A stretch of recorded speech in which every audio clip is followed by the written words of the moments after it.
Hey all, welcome back to my channel. So watch this custard dessert with only 3 ingredients which tastes yummy. So the ingredients are just milk, custard powder and sugar. So ఇదైతే డెఫినెట్గా మీకు నచ్చుతుంది. As same as ice cream అనుకోవచ్చు, లేదా మనము నార్మల్గా ఏదైనా సరే లస్సీస్ జ్యూసెస్ తాగుతాం కదా, మిల్క్ షేక్స్ అలా ఉంటుందన్నమాట. So you should definitely try it.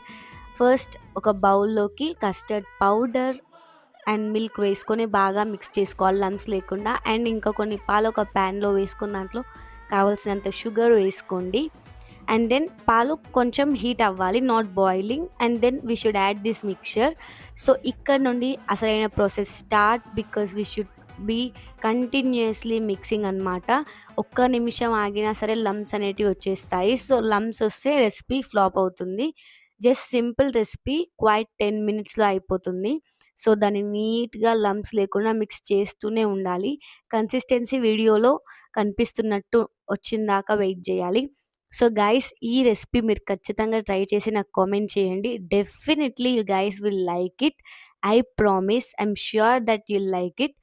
So మంచిగా నీట్గా మిక్స్ చేయాలి, లేదంటే కస్టర్డ్ పౌడర్లో ఒక లేయర్ అనేది ఇలా ఫామ్ అవుతుందన్నమాట.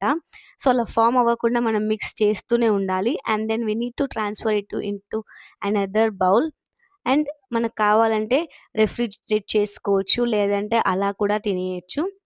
రెఫ్రిజిరేట్ చేసినప్పుడు 2 టైప్స్ అనమాట. ఒకటి మొత్తం ఐస్ అయిందాక వెయిట్ చేయడం, లేదా మీకు ఇష్టం ఉంటే హాఫ్ హాఫ్ అంటే హాఫ్ ఐస్ లాగా హాఫ్ జ్యూసీ ఉన్నప్పుడు కూడా తినొచ్చు. సో ఇది ఫస్ట్ టైప్. అండ్ నెక్స్ట్ చూడండి, ఇలా కూడా తినొచ్చు.